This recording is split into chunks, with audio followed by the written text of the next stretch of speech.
Our next speaker is Logan Molen. I want to start by thanking him for driving all the way down from Bakersfield to be with us tonight. He's the Vice President of Interactive Media at the Bakersfield Californian. And in that role, he oversees Bakersfield.com as well as their mobile initiatives. He's also involved with the development of their homegrown blogging social networking tool. And for those of you who don't know, the newspaper in Bakersfield created this thing called Baketopia. Love that name. And it's really been used by many other newspapers as an example of how to build community involvement and social networking on a newspaper. Between Bakersfield.com and 9 other local sites, he says they're swimming in community content posted by more than 3,100 staff and community bloggers, as well as 25,000 people in the networks in Bakersfield and Kern County. Thanks for joining us. Thanks for having me. I'm going to try and run through a couple topics real quick. Just if you go to bakersfield.com/blog, you can get a glimpse of what our staff is doing. We have a lot of staff blogging. Everybody buy into the concept. They break news online. Some of them do it better than others, but there's always something going on there.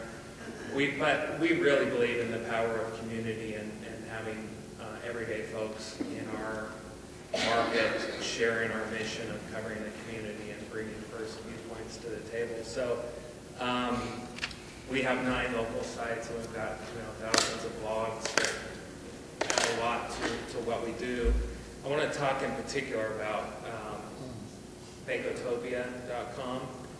Fire that up. We're like,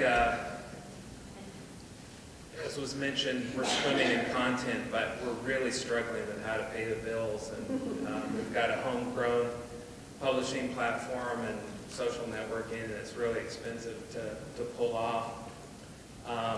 And so Baketopia is kind of a neat test case because we started it about 4 years ago. We were scared to death when Craigslist was coming to our town, so we launched Baketopia as a free classified site.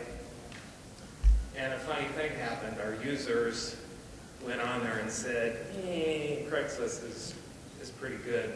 We don't want your site to be a free classified site. We want it to be an entertainment site. And so they kind of hijacked it, which was cool. So now it's an entertainment site, lots of local band profiles and lots of alternative content. It's kind of the anti-Californian.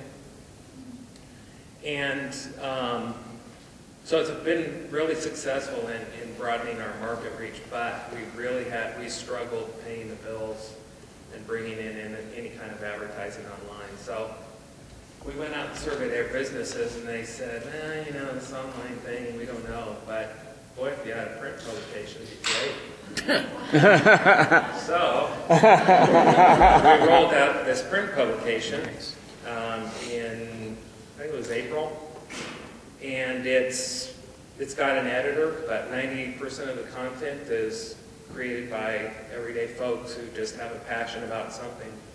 And every issue is just got some great content that you would never read in our newspaper, not to diminish the value and the talents of our newspaper staff, but there's a lot of opportunity for every community to tap the wealth of talent in their backyard. And we're not yet profitable with this, but we're really, really close, and the revenue is going this way, so that's a good thing. But this is an issue from earlier this month, and this ad on the back is Budweiser. And these ads were not sold by our newspaper. This is operated by an independent company that's affiliated with our newspaper.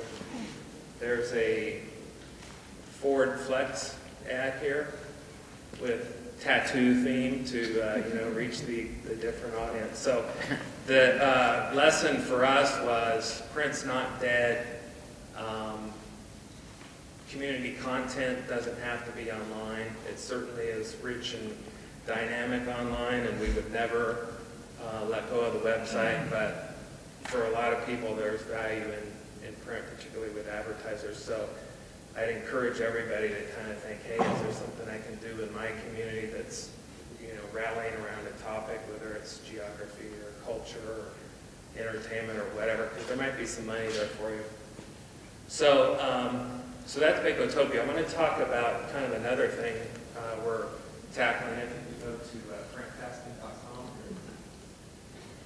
So we were inspired by this and thought, okay, what else can we do to leverage this concept of creating print products with our community? And so Eric mentioned the Knight Foundation. Well, we won a Knight Foundation grant last year, $800,000, to develop this concept. And trying Just to installing Flash here. I don't know what. Real live. Let's try that. Very nice. So real quick